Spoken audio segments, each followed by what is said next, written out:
vida deles. E eu, por minha vez, que tô lá, digamos assim, vou pensar assim, olha, eu até poderia, olha só que situação. A pessoa está incomodada com o que está acontecendo, ela está incomodada, ela consegue se colocar no lugar do outro, ela consegue perceber a situação, mas o que ela não consegue fazer? Sair do seu lugar e fazer ação, que é dar o seu lugar para o outro. Por quê? Porque ela fica em outras instâncias. Então, nem sempre quando a gente tem empatia, a gente vai ter uma ação. Então, isso depende muito, mas já é uma coisa muito positiva. Por quê?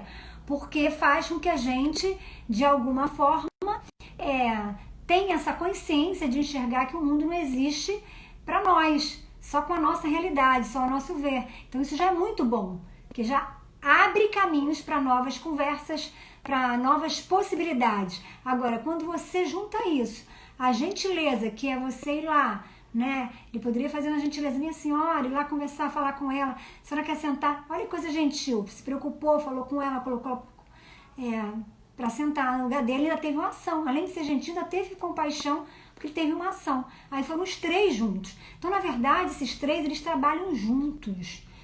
O ideal é que eles trabalhem juntos. Então, o trabalho de psicoeducação hoje, ele é baseado dentro da nosso session terapêutico, quando a gente fala de empatia, quando a pessoa fala, né, a gente sempre procura saber um pouco a mais para entender e mostrar para a pessoa que ela pode ser um pouco mais do que empático. Ela pode entender um pouco mais o marido, né? Ela pode, toda vez que ele falar isso, por exemplo, Marlene, você pode ser gentil com ele. Depois que ele falar uma situação assim, reclamar com você seja bem gentil com ele, e para ele perceber o quanto que também é bom receber essa gentileza da sua parte, né? E além de ser gentil, o que você pode fazer também? Ser gentil no caso de fazer um agrado, mas você pode, em seguida, fazer algo que faça com que você entre em ação de resolução para alguma coisa que ele precisa e diga, é assim que eu sou com as pessoas, meu amor, é por isso que você me enxergou aqui, euzinha, linda, maravilhosa, poderosa, entende? E aí ele vai entender e vai relembrar o porquê que ele te amou, né? Porque ele não tá com você à toa, ele te viu coisas maravilhosas em você. Mas vamos lá, vocês fecharam os olhos, pensaram na pessoa que vocês amam, vocês viram a pessoa sofrendo e vocês tinham que responder uma questão, né? O que eu posso fazer para mudar, para ajudar essa pessoa, para tirar essa pessoa desse sofrimento? A compaixão, ela pode ser treinada e a gente vai treinando, assim como a gente pode treinar também a empatia. E, na verdade, a gente tem que buscar fazer esses treinamentos diários, né? A gente tem que buscar, porque é muito difícil se colocar no lugar do outro, a gente que tem um pensamento, uma educação, um sentimento, um comportamento completamente diferente do outro. Então, isso faz com que, de alguma forma, as coisas não saem iguais, as pessoas não pensem igual. Então, vai surgir conflitos. Conflitos sempre vão surgir, isso é fato. Estamos aí, né, numa sociedade muito individualista, cada vez mais as pessoas pensando só nelas, só no mundo delas, no umbigo delas, nas dores delas, nos sonhos delas, nos medos delas. E, de repente, além de ser empático, agora a Márcia vem com essa história de eu ter também ainda ter o quê? Compaixão, que é a ação. Esse é o objetivo, esse é o casamento das palavras. Esse é o que a gente entende que a psicologia vai nos apresentando e vem através das suas pesquisas e seus estudos, que a psicologia não para, a neuropsicologia também, enfim, todo mundo estudando aí para trazer uma qualidade de vida melhor, vem entendendo que são esses pequenos detalhes, que são essas pequenas coisas que fazem com que a vida seja de uma forma mais positiva, que a gente vai encontrar saúde. E aí eu vou dar um exemplo para vocês, uma coisa muito boa, sabe, que desenvolve muito, por exemplo, essa postura da empatia e da compaixão. Da empatia, principalmente. Sabe o que é? A meditação, né? Tira o aspecto religioso, porque eu não estou falando da meditação no aspecto religioso, mas a técnica meditativa de você simplesmente parar para ouvir uma música, parar para um tempo ali, né? Eu, principalmente, sou extremamente acelerada. Se eu não faço minhas respirações ou minhas meditações, gente, vocês não iam me aguentar, porque nem eu me aguento, entendeu? Faz parte do show, será assim. Então imagina, quando eu faço isso, eu estou num momento ali onde eu estou trazendo o que para mim? Eu estou trazendo, né, a possibilidade do meu cérebro descansar. Quando você faz as respirações diafragmáticas, quando você está fazendo meditação, geralmente junto com a meditação, o que a gente pede para a pessoa fazer? As respirações. E as respirações nada mais é do que uma forma do seu cérebro descansar, relaxar, porque nós, quando criança, nós respirávamos como, né? Eu sempre falo isso para todos os meus pacientes. O bebê ele respira como? A barriguinha dele vai lá em cima e depois volta, vai lá em cima e depois volta. Que agonia que me dá um bebezinho respirando. Parece até que eu nunca respirei, porque parece que puxa todo o ar do mundo. Barriga cresce, aí diminui. É a mesma coisa quando a gente está aprendendo a respirar. A gente tem todo aquele processo de observar, né? Se a nossa barriga está crescendo, porque o ar está entrando. E quando esse ar sai, aí o diafragma sente aquela repuxada, enfim. Quando a gente faz a meditação, o primeiro passo da meditação é o quê? O primeiro passo da meditação é esse processo da respiração que vai fazer uma oxigenação cerebral. Então, se nós estamos acostumados a respirar de forma encurtada no nosso dia a dia, na nossa vida, quando a gente começa a fazer a respiração, a gente aprende o quê? A educar o nosso cérebro para aprender a respirar.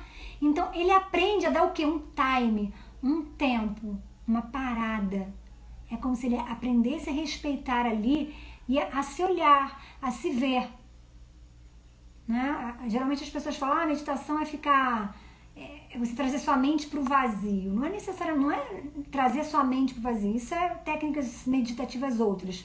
Faz o mindfulness. Mindfulness é a atenção plena. Vai fazer o quê? Vai fazer você se esvaziar, de certa forma, de todos os seus problemas, daquele pensamento acelerado, aquilo que está ali te perturbando a cabeça, te azucrinando. Vai fazer com que você preste atenção na sua respiração, como que essa respiração está indo no seu corpo, está transformando, onde ela está passando, e aí você fica um tempo, sabe, fora daquela realidade, daquelas coisas que te preocupam, que te perturbam, prestando atenção um pouco no seu corpo, em como você sente. E com isso, o que você faz? Você também educa a se ouvir, educa a prestar atenção em você, educa a se olhar, né? E isso é um processo legal. A meditação faz a gente ser uma pessoa melhor nesse sentido, porque ela ajuda a gente, faz com que a gente possa aprender a modular as nossas, digamos, emoções, a regular as nossas emoções, a fazer com que elas fiquem mais equilibradas, porque geralmente a gente está muito estressado, muito ansioso, muito agitado. Então a gente vai dar um tempo ali de calma, um tempo onde a gente vai trabalhar a nossa raiva, o nosso medo, que a gente está sentindo ali, prestar atenção. Então ajuda muito. Mas eu já estou cansada de ver um bando de gente que faz meditação, faz técnicas meditativas, não sei o que lá das quantas, e não tem o mínimo de compaixão. Elas não ajudam ninguém, só ajuda a si mesmo fazendo essas técnicas todas, né? Então é óbvio, ajudar você já é uma grande coisa. Quando você se ajuda, você começa a ter condições de ajudar o próximo. Mas você pode agregar a isso, né, essa possibilidade da compaixão, de que quem sabe na hora que você estiver meditando, começar a pensar, sabe, nas suas relações, ou pensar em alguma coisa boa, ou pensar o quanto seus pais foram bons para você, ou pensar em quantas coisas que vocês viveram de importante na vida de vocês, em coisas positivas que tragam. É exatamente isso. Aí sai dali, tem uma ação positiva para a vida. Tem uma ação positiva para a vida, né? Então acho que essa é a questão. O que faz a gente mudar com paixão pode ser treinado. É isso que a gente precisa entender, né? A gente precisa entender que tudo se resume no amor. E quando a gente procura ser pessoas de amor, são pessoas que respeitam a lei do pertencimento, a hierarquia das coisas, a ordem das coisas. E quando a gente passa a respeitar a ordem das coisas, a gente começa a entender que as coisas elas não são por si só, elas são encaixadas. elas estão vinculadas assim aos outros. E isso é essencial. Então a gente vê por aí. Então a gente evoluiu, mas a gente não está fazendo nada por ninguém, como a gente poderia estar fazendo, né? Uma coisa muito interessante hoje em dia, que hoje até para ajudar, eu fico um pouco chateada às vezes, porque eu fico vendo, às vezes as pessoas perguntam, você não faz atendimento social? Claro que faço, né, gente? E como faço atendimento social? Eu faço muitos atendimentos sociais, mas eu não fico divulgando. Eu não vou lá colocar na internet que eu estou fazendo atendimento social. Eu não vou ficar tirando foto das pessoas comigo para dizer assim, olha, essa eu tô cuidando dela, viu? De graça, olha o que eu tô fazendo, sou boazinha, sou legal. Isso é ter compaixão? Não, isso não é ter compaixão, isso é ser exibido, é exibição. Então a gente tem que tomar cuidado, porque cada vez mais a gente está desensibilizando para o que é importante ser sensibilizado. Assim como o bebê, ele precisa se sensibilizar, né, daquele seu lugar, e ele começa a perceber que o mundo não gira em torno de toda a falta de ética dele, que ele tá ali, né, como eu falei pra vocês, regurgitando, não quer nem saber com quem, tá ali chorando com a mãe cansada, arrasada, ele tá nem aí pra nada, solta os peidos dele, faz e acontece, enfim, nós também vamos entender quando a gente começar a perceber que a gente vive, né, a gente precisa um do outro e que não existe nada que nos complemente, que nos complete mais do que essa relação com o outro, com as outras pessoas, e que nós somos muito ligados e que nós precisamos viver da melhor forma possível, bem, alinhado, e procurar ser independente de qualquer dificuldade que a gente tenha, procurar sempre ser empático, gentil e ter compaixão. Acho que isso que é a obra máxima, é exatamente essa. Então, na verdade, o que a ética é? Ela é o exercício da cegueira que me envolve ao outro, né?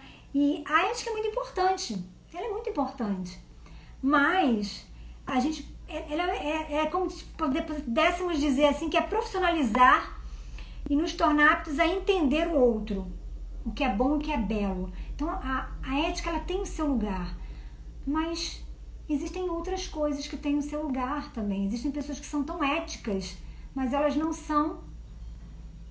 conseguem ter empatia, elas não conseguem ser gentis, elas não conseguem ter compaixão.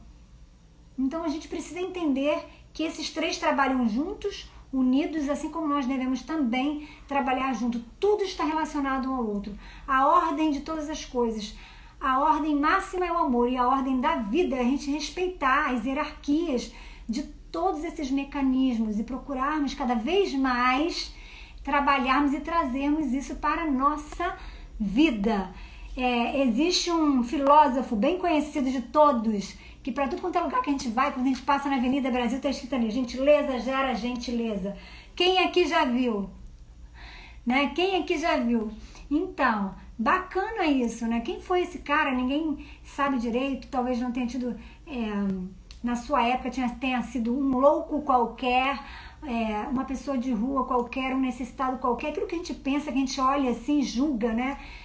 E olha, ele deixou pra gente um ensinamento muito bacana, porque ele botou gentileza gera gentileza. E hoje, na nossa época, como que a gente sente essa necessidade de falar e de filosofar, né?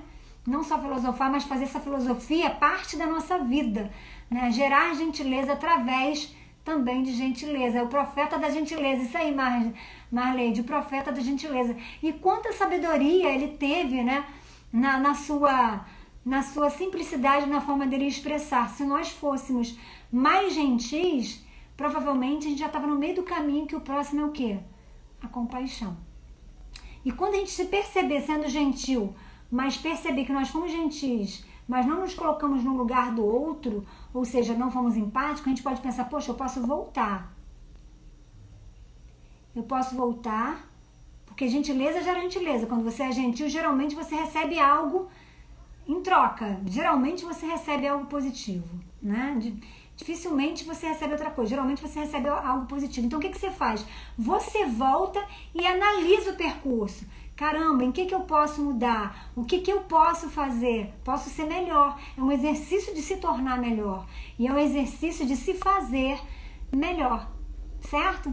Então, esse é o objetivo, que a gente possa sair dos nossos individualismos e a gente possa aí performar, gerar possibilidades de empatia, de gentileza e de compaixão para esse mundo. E ter muita compaixão pessoal também, fazer o que a gente precisa fazer pela gente. Nós precisamos ser gentis. Precisamos muito ser gentis. Muitas vezes a gente tem uma disponibilidade muito grande de fazer pelo outro aquilo que a gente não tem disponibilidade de fazer pela gente. E a gente precisa, porque nós precisamos de sermos realizados. Isso é muito importante. Quando você é uma pessoa realizada, quando você é uma pessoa que está mais plena, você entende melhor o seu caminho, os seus processos, a que veio, os seus propósitos e sentidos de vida, você tem muito mais condições de ser empático, de ser gentil, de ser compassivo, né? Ter essa compaixão pelo outro, de poder se doar, ir lá e fazer e realizar.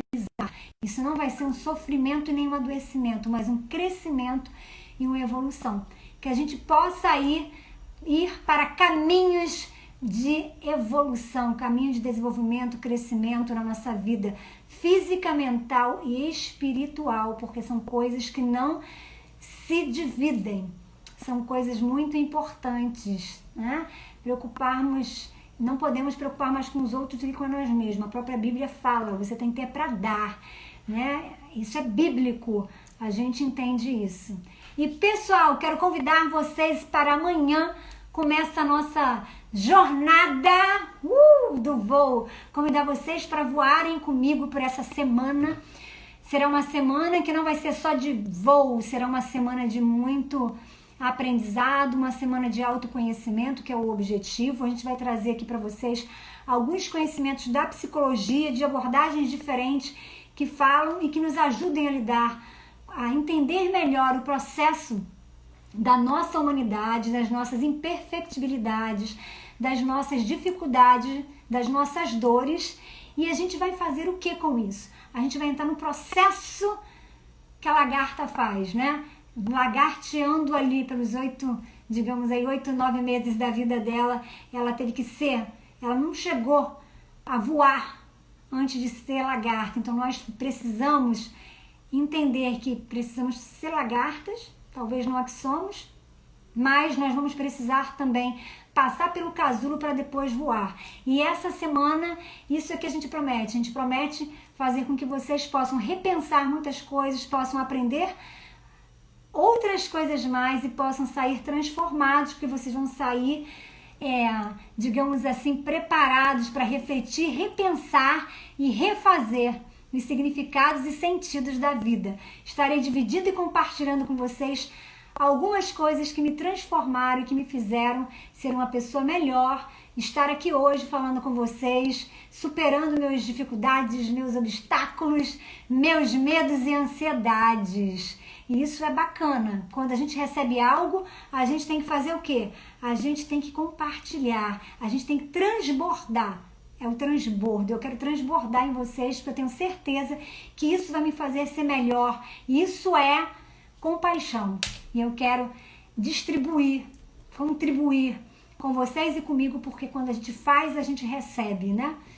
Porque é dando que se dá. Então que Deus nos abençoe nessa jornada. Até amanhã, espero vocês às 19 horas na nossa abertura do voo. E já cedo nós estaremos lá.